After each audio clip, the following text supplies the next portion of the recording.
বহুত বড় মুহাদ্দিস, বহুত বড় হাদিসের রাবি হযরত রবিয়াতুর রায়, বহুত বড় মুহাদ্দিস।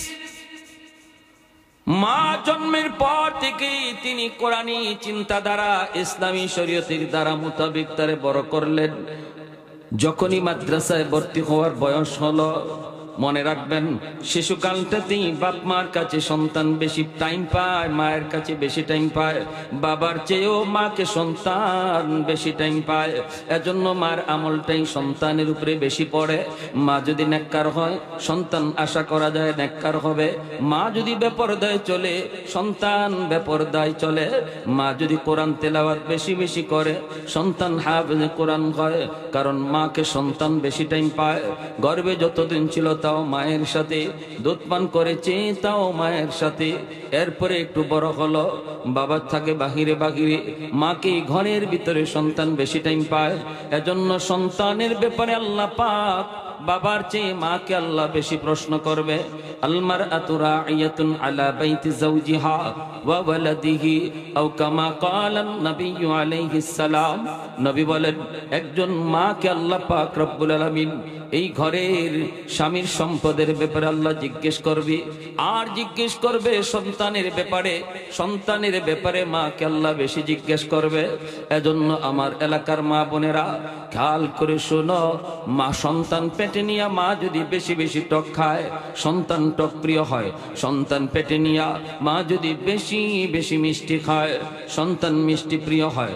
সন্তান পেটে নিয়া মা যদি বেশি বেশি কোরআন তেলাওয়াত করে, সন্তান হাফেজে কোরআন হয়। সন্তান পেটে নিয়ে মা যদি বেশি বেশি গান শুনে, সন্তান গান প্রিয় হয়, গানের হাফেজ হয়, গানের মাস্টার হয়। সন্তান পেটে নিয়ে মা যদি পর্দার ভিতরে চলে, সন্তান মেধাবী হয়। সন্তান পেটে নিয়ে মা যদি বেপরদায় চলে, সন্তান বোকা হয়, ব্রেন ঢিলা হয়।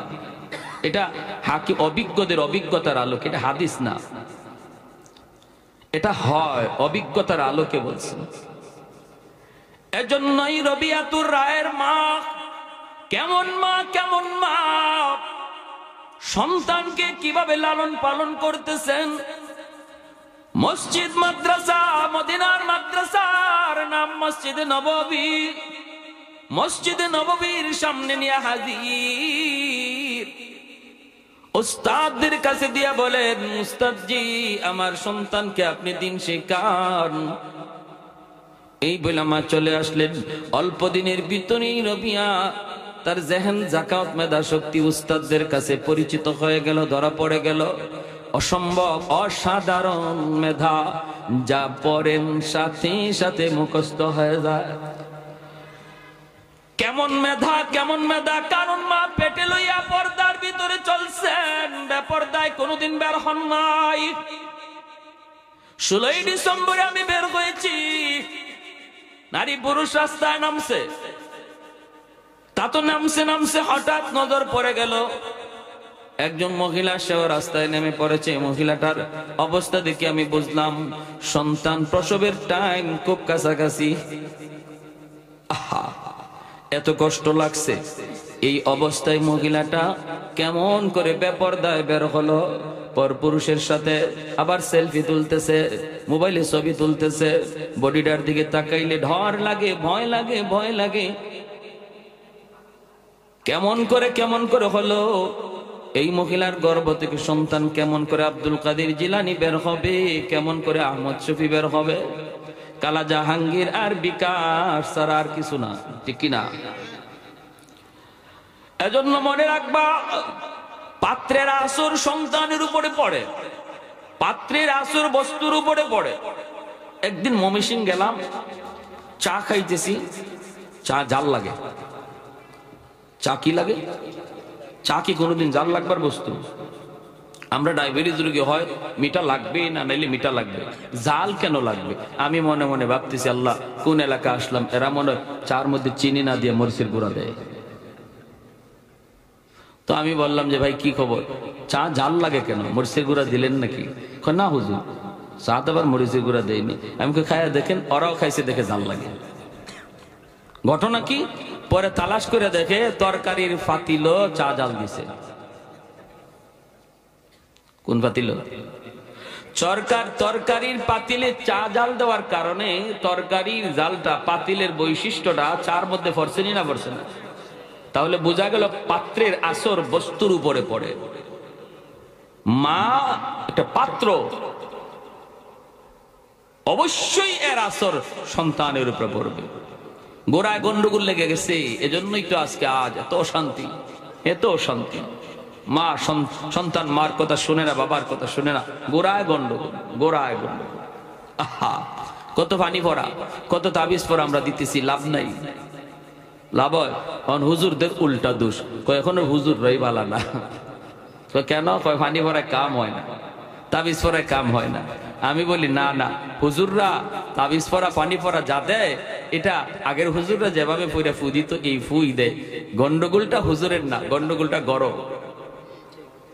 আগে যখন কোরআন তেলাওয়াত করে ফু দিত, অ্যাকশন হইতো, তখন আর এইভাবে মুসলমানের ঘরে রহমতের দরজা খোলা থাকতো, গজবের দরজা বন্ধ থাকতো।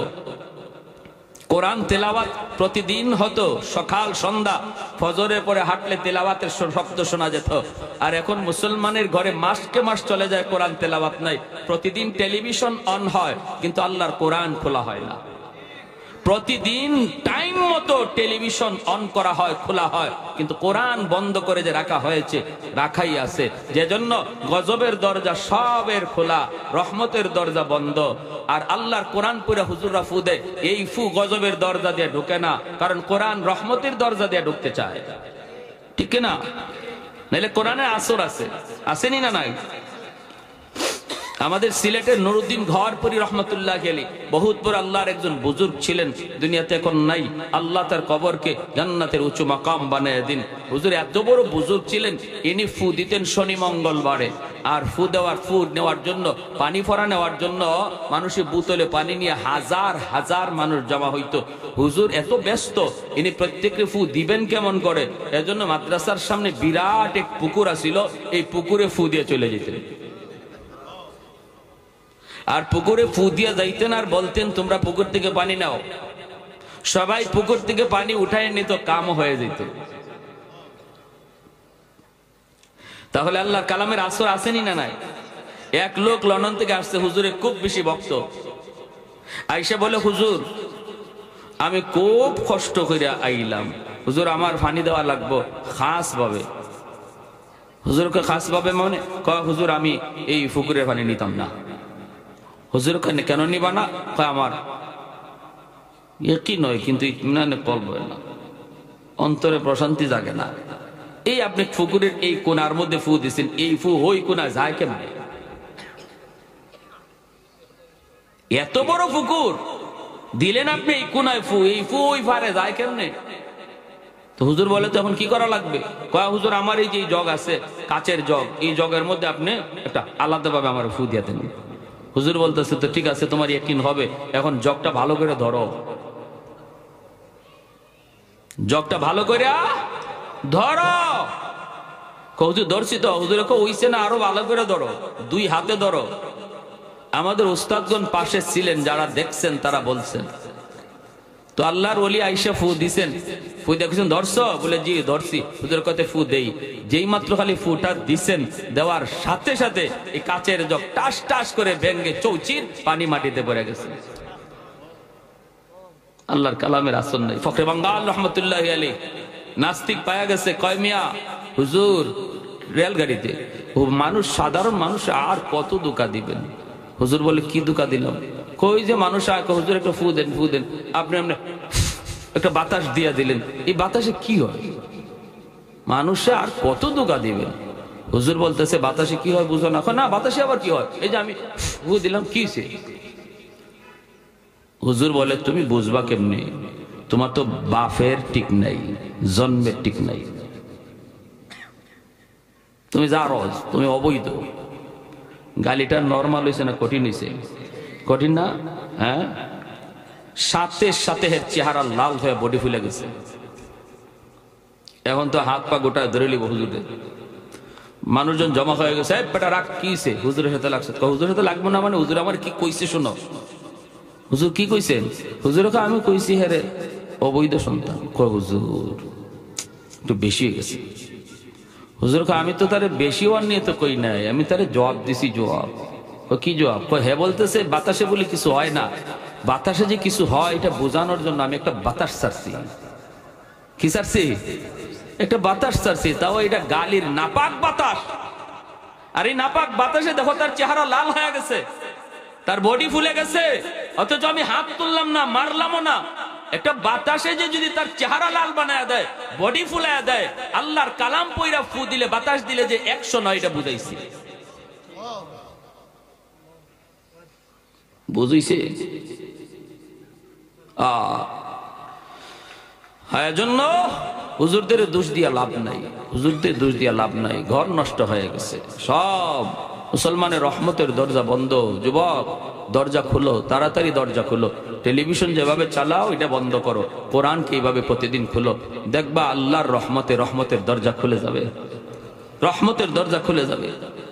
হযরত রবিয়াকে নিয়ে মা যখন মাদ্রাসায় দিয়ে দিছেন, চলে আসছেন, অল্প দিনের ভিতরে রবিয়ার সুনাম ছড়াইতে লাগলো মদিনায়। উস্তাদগণ একদম তার প্রতি মহব্বত, স্নেহ, ভালোবাসা আস্তে আস্তে বেড়ে গেল। বছর যেতে যেতে যেতে যেতে চলে গেল 16টা বৎসর। এই 16 বৎসরে রবিয়া মদিনার মাদ্রাসার লেখাপড়া শেষ কইরা এই মাদ্রাসার হেড মুহাদ্দিস হয়ে গেলেন। শুধু হেড মুহাদ্দিস নয়, মদিনার মানুষ সম্মান কইরা মদিনার মসজিদের ইমাম বানায় দিলেন, মসজিদে নববীর ইমাম হযরত রবিয়া। আর এদিকে 16 বৎসরে হযরত আব্দুর রহমান রাদিয়াল্লাহু তাআলা আনহু, ইনি তো দাওয়াতের কাজে আছেন, ইনি তো জানেন না ছেলে হইছে না মেয়ে হইছে। আর রবিয়াও জানেন না বাবা জীবিত আছে না মারা গেছে। বাবা জানে না ছেলের খবর, ছেলে জানে না বাবার খবর। চলে গেল 16 বৎসর পর হযরত আব্দুর রহমান রাদিয়াল্লাহু তাআলা আনহু তিনি বাড়িতে ফিরলেন। এখনের যুগ হলো মোবাইলের যুগ, মোবাইলে খবর দেওয়া যায়। তখন তো এমন ছিল না, যোগাযোগ নেওয়ার কোনো ব্যবস্থাও ছিল না। নবীন সাহাবায়ে কেরাম রাদিয়াল্লাহু তাআলা আনহুম এইভাবেই তো দাওয়াতের কাজ করেছেন। 1.25 লক্ষ সাহাবায়ে কেরামের ভিতরে মাত্র 10,000 সাহাবায়ে কেরামের কবর মক্কা মদিনায় পাওয়া যায়, বাকিদের কবর মক্কা মদিনায় নাই। পৃথিবীর বিভিন্ন প্রান্তে তাদের কবর পড়ে আছে। দাওয়াতের কাজে বের হয়েছেন আর বিবি বাচ্চার কাছে ফিরেন না। হযরত আব্দুর রহমান রাদিয়াল্লাহু তাআলা আনহু তিনি বাড়িতে ফিরলেন। হযরত রবিয়া মায়ের কাছে দাঁড়ানো, তিনি চলবেন, মাদ্রাসায় যাবেন, ক্লাসের টাইম হয়ে যাচ্ছে। সকালবেলা মার কাছ থেকে বিদায় নিয়ে তিনি যাবেন, দাঁড়ায় আছেন, মা বিদায় দিবেন। এমন মুহূর্তে একজন বৃদ্ধ মানুষ, কথা নাই বার্তা নাই, অনুমতি নাই, সালাম নাই, কালাম নাই, হুট করে তিনি আন্দরের ভিতরে ঢুকে গেলেন। রবিয়া যেই মাত্র এই মানুষটারে দেখলেন অবাক হয়ে গেলেন। আমার বাড়িতে আজ পর্যন্ত কেউ এইভাবে ঢুকলো না, এই মানুষটাকে এইভাবে ঢুকে গেল, অনুমতি নাই, সালামও নাই, কালামও নাই, ঢুকে পড়লো। রবিয়া বাধা দিতে লাগলেন, কে গো তুমি, কে? একটু দাঁড়াও, দাঁড়াও, সামনের দিকে আগেও না, কি তোমার পরিচয়? একটু দাঁড়াও, দাঁড়াও, দাঁড়াও। রবিয়া যত বলেন দাঁড়াও, বৃদ্ধ মানুষটা আর থামে না, সে শুধু আগায়। কারণ উনি কেন থামবে? উনি তো ওনার নিজের বাড়িতে ঢুকতেছে, ঠিক না? উনি তো ওনার নিজের বাড়িতে ঢুকে বাধা দিবে কে? বাধা দিবে কে? এই মনে করি ইনি ঢুকতেছেন। রবিয়া তো বাবা চিনেন না, ছেলেকে তো সব বাবাই চিনে না, এজন্য ছেলের কথা বাবা শুনে না, বাবার কথা ছেলে শুনে না। ছেলে বাধা দেয়, বাবা সামনের দিকে আগায়। এই অবস্থায় রবিয়ার আম্মা তিনি তো চিনে ফেলেছেন, কিন্তু মা তো চাইলে এখানেই তিনি শেষ দিতে পারতেন। মা ইচ্ছা করে তিনি এখানে শেষ দিলেন না। মাও চাইতেছেন দেখি কই পর্যন্ত গড়ায়, মাও চাইতেছেন দেখি কই পর্যন্ত গড়ায়। বাবা ঢুকতেছে, ছেলে বাধা দেয়, কিন্তু না না, কেউ কারো কথা শোনে না। মা পরিচয় দিলেই হইতো, বাবা ইনি তোমার আব্বা।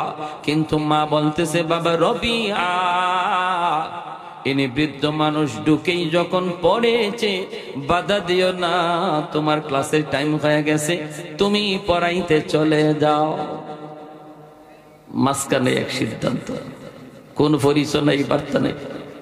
রবিয়া অবাক হয়ে গেলেন, হায় হায়, আমার মা এটা কয় কি? জীবনে কোনোদিন আমার আম্মাকে বেগানা পুরুষের সামনে দেখি নাই। আজ আমার মা আমাকে সাপোর্ট দেওয়ার কথা, মার বলা প্রয়োজন ছিল, বাবা তাড়াতাড়ি বুড়া বেটারে আটকাও, তাড়াতাড়ি লোকটারে থামাও থামাও। মা এমনটা বলার কথা ছিল না, না। মা আরো বলতেছে, বাবা বৃদ্ধ মানুষ ঢুকেই পড়েছে যখন, বাধা দিও না, তোমার ক্লাসের টাইম হয়ে গেছে, ছাত্ররা অপেক্ষায়, তুমি চলে যাও, তুমি চলে যাও, ক্লাসে চলে যাও।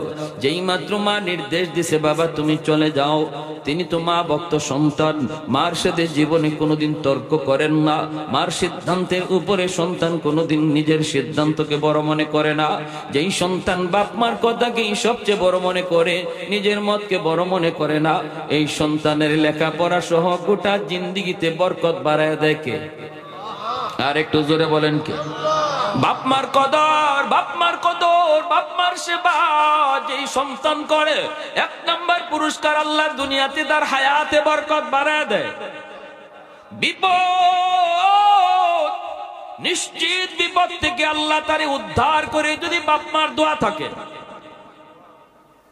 লেখাপড়ার ভিতরে আল্লাহ বরকত বাড়ায় দেয়, রুজির ভিতরে আল্লাহ বরকত বাড়ায় দেয়। যদি বাপ মার দোয়া তোমার পিছনে থাকে, বাপ মা কোনো পাওয়ার হাউস, এই পাওয়ার হাউস থেকে জীবনের লাইন তুমি ওকে করের যুবক, তোমার জীবনের লাইট তুমি লাগাইছো, তোমার জীবনের তুমি বাল্ব লাগাইছো, ফ্যান লাগাইছো, এই বাল্ব যদি জ্বালাইতে হয়, এই ফ্যান যদি ঘোরাইতে হয়, পাওয়ার হাউস থেকে কারেন্টের লাইনকে তোমার ওকে করা লাগবে। যদি তুমি ওকে করো তাহলে লাইট জ্বলবে, ফ্যান ঘুরবে। ঠিক তেমনি ভাবে আমার আপনার জীবনও আমরা লাইট লাগাইছি, ফ্যান লাগাইছি, লাইট জ্বালাইতে হলে, ফ্যান ঘুরাইতে হলে বাপ মা হলো জীবনের পাওয়ার হাউস। ওই পাওয়ার হাউস থেকে লাইন ওকে রাখ, তোমার জিন্দিগির লাইট আল্লাহ জ্বালায় দিবে। আমার ভাইরা বন্ধুরা, জন্য মনোযোগ দিয়ে শোনো। রবিয়া মা ভক্ত সন্তান, দেরি নাই, তিনি চলে গেলেন মসজিদে নববীর দিকে। মনের ভিতরে, ব্রেইনের ভিতরে, জেহেনের ভিতরে বিরাট টেনশন, প্রশ্ন শুধু ঘুরপাক খায়, বৃদ্ধ লোকটাকে কি তার পরিচয়? বাবা তো হতে পারে না, যদি হয় তাহলে মা তো বাবার পরিচয় দিত। আর আম্মা কেমন করে অজানা অজানা বেগানা পুরুষের সামনে আম্মা গেল? আমার মাকে তো জীবনে কোনো দিন আমি পর্দা লঙ্ঘন করতে দেখি নাই। হায় হায়, তাহলে সে কি তার পরিচয়? কেন এই ঘটনা ঘটলো? এটা কি ঘটলো? এই চিন্তা মাথায় নিয়ে রবিয়া তিনি মদিনার মসজিদে চলে গেলেন। ক্লাসের টাইম হয়ে গেল, তিনি পড়াইতে শুরু করলেন। পড়াইতেছেন কোথায়? মসজিদে নববীর ভিতরে। কোন জায়গায়? রিয়াজুল জান্নার পাশে, রওজাতুম মিন রিয়াজিল জান্নাহ। আমার নবীর রওজার কাছে বৈশা এই জায়গায় বসে বসে রবিয়া তিনি হাদিস পড়ান, যেখানে বসে কুতবুল আলম শাইখুল ইসলাম হুসাইন আহমদ মাদানী রাহমাতুল্লাহি আলাইহি তিনিও 18টা বৎসর হাদিস পড়াইছেন মায়ার নবীরে শুনাইয়া। রবিয়া ওখানে হাদিস পড়ে আমার নবীরে শুনাইয়া নবীজি রওজা থারে জিন্দা, নবী মুর্দা না, নবী জিন্দা। হায়াতুন নবীর মাসালা আসলো, কুতবুল আলম কয় নবী জিন্দা। ছাত্ররা কয় হুজুর বুঝলাম আল্লাহ নবী রওজা থারে জিন্দা, কিন্তু বুঝে আসে না। কুতবুল আলম কয় বুঝে আসে না, তাহলে রওজার দিকে তাকাও। ছাত্ররা যেই মাত্র রওজার দিকে তাকাইলো, আল্লাহ পাক কুদরতি পর্দা আল্লাহ সরায় দিল। ছাত্ররা নিজের চোখে দেখলো মায়ার নবী রওজায় জিন্দা শুয়ে আছে। এই দিকে হযরত আব্দুর রহমান রাদিয়াল্লাহু তাআলা আনহু তিনি ভিতরে ঢুইকা বিবির প্রথম প্রশ্ন, এই জোয়ান ছেলেকে আমারে বাধা দেওয়ার সাহস আসলো কোত্থেকে? কে সে? মা তখন বলতেছে, স্বামী গো, জবাব দিব পরে, আগে আমার কথার জবাব দেন।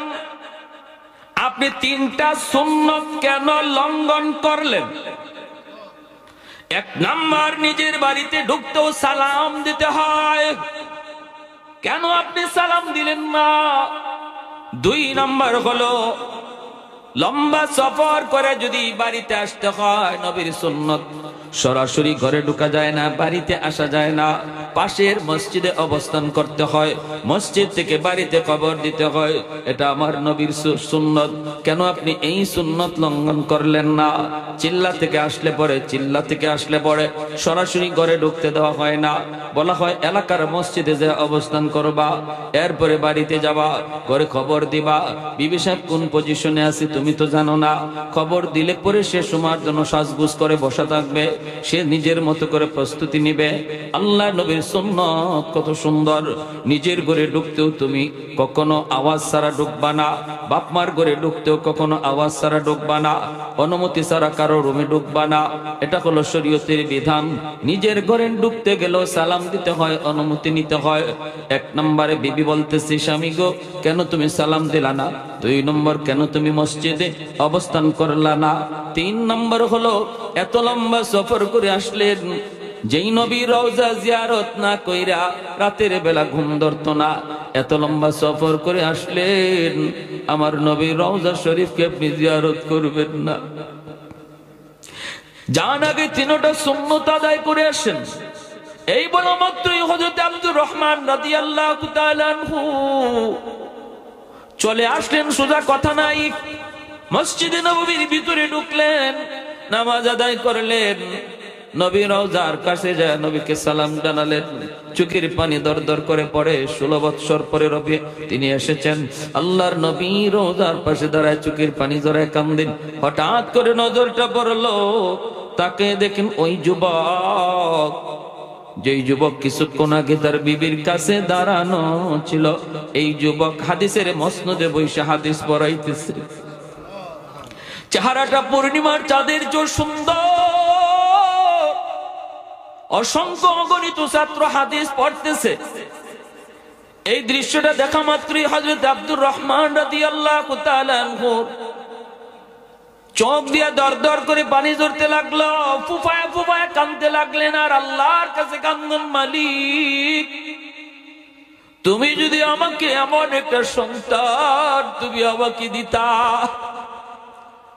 আল্লাহ এমন একটা সন্তান যদি তুমি আমাকে দিতে, আমি বাবা হওয়া ধন্য হয়ে যেত। এই মনে করে তিনি কাঁদতেছেন। রবিয়া নিজেও দেখেন, ছাত্ররাও দেখি, সবাই তো তাকায় রইছে, এই বৃদ্ধ মানুষটা এইভাবে কেন কান্দে? রবিয়া তিনি দেখেন ওই মানুষটাই। তারপরে তিনি ছাত্রদেরকে বলেন, বাবারা পড়ার দিকে মনোযোগ হও, অন্যদিকে তাকাও না। এরপরে তিনি পড়াইতে লাগলেন। আব্দুর রহমান রাদিয়াল্লাহু তাআলা আনহু তিনি চলে গেলেন বাড়িতে, সালাম দিয়ে ঘরে ঢুকলেন, তিনটা সুন্নাত আদায় হলো, চোখের পানি এখনো তার পড়তেছে। বিবির কাছে যায় বলতেছেন, কান্দেন আর বলেন, বিবি গো বিবি, প্রশ্নের জবাব পরে শুনবো, আগে বলো এই যুবক ছেলেকে আমি যারে এখন নবীর রওজার সামনে হাদিস পড়াইতে দেখলাম, কে গো বিবি, কি তার পরিচয় যে তোমার কাছে ছিল মদিনার মসজিদে নববীতে হাদিস পড়ায়? এমনি রবিয়ার মা স্বামীকে বুকে জড়ায় ধরে কপালে চুমুকায় কয়, স্বামী ধন্য তোমার জীবন, ধন্য আমার জীবন, আল্লাহ তোমাকে আমাকে একটা সন্তান দিয়েছে, এই সন্তানের নাম হলো রবিয়া, যে আজকে মদিনার সবচেয়ে বড় মুহাদ্দিস, শুধু মুহাদ্দিস নয়, মদিনার মসজিদের ইমাম, যে তোমার ঔরসজাত সন্তান। मैं तालिब मौला हूँ मेरे इश्क़ निराला, मैं तालिब मौला हूँ मेरे इश्क़ निराला, है जुमला जहाँ जिनके तजल्ली से उजाला, है जुमला जहाँ जिनके तजल्ली से उजाला, मादर दो जहाँ गैर खुदा यार नदारिम, যদি याद खुदा ही चिदी गुरकार नदारिम, ভাইয়েরা বন্ধুরা, এবার স্বামী স্ত্রী দুজন রওনা দিয়েছেন, ছেলেকে আনবেন, ছেলেকে কোলে নিবেন। দরজার পাশে যাই আর মা ডাক দিলেন, বাবা রবিয়া। মায়ের ডাক শোনা মাত্রই রবিয়া পড়া বন্ধ করে দিয়া তিনি বের হয়ে আসলেন। আয়েশা দেখেন মায়ের পাশে ওই বৃদ্ধ লোকটা এখনো দাঁড়ানো। তিনি তো মাথাটা নিচের দিকে দিয়ে দিয়েছেন, টেনশন টেনশন আর টেনশন, মাথাটা নিচের দিকে দিয়ে দিয়েছেন। এই বুড়া লোকটা এখনো মার পাশে দাঁড়ানো। মা তখন বলতেছে, বাবা রবিয়া মাথা উঠাও, জানি বাবা তোমার মাথায় অনেকগুলি প্রশ্ন ঘুরপাক খাইতেছে। কে সেই বৃদ্ধ মানুষটা যারে মা বাধা দিলাম না?